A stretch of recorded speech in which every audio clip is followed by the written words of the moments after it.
There are more than 11,000 properties listed on Airbnb in Toronto, and more than a third of those could disappear if new regulations are approved by the city.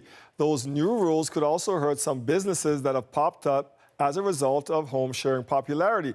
Now, I spoke with Lisa Marion, who co-founded a property management company that deals in short-term rentals. She told me how she would be affected. It could potentially spell disaster. It could close my business down that I actually built with the help of the City of Toronto. A few years ago, they gave us a grant after reading our business plan to help us sort of grow in this new industry, which is truly as what entrepreneurs. It is. Yeah, as entrepreneurs. Yeah. And so if the regulations pass, then my clients who are renting out, secondary homes or properties, residences, they won't be able to do that anymore. And that's my bread and butter. And it means that I won't have a job. My partner won't, and our employees won't, and all the other people that we work with, and the accessory businesses like key runners, cleaning services, and baggage services, they'll all be affected and possibly out of work. So who are the majority of your clients? Why do they host on Airbnb? Most of my clients, they like to host on Airbnb for I guess there's two main reasons. One is because they're a bit adventurous and they wanted to see if they could fill their space when they're not using it. So they do use the spaces from time to time, so they can't rent it out long term.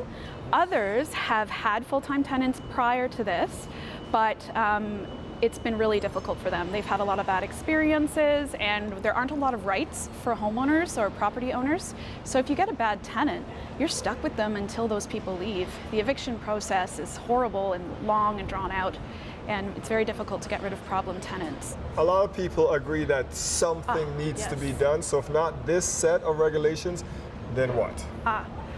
Well, I think we just need new regulations in general that take into account the differences in hosting. Not everyone can be painted with the same brush. There's a lot of people that rely on hosting for either their livelihoods, like I do, or any of my clients, they need it to pay their bills, and some people just need it to get by. Taxing, I'm okay with, and the majority of hosts are fine with that. It could be some kind of registry system that we use. You can host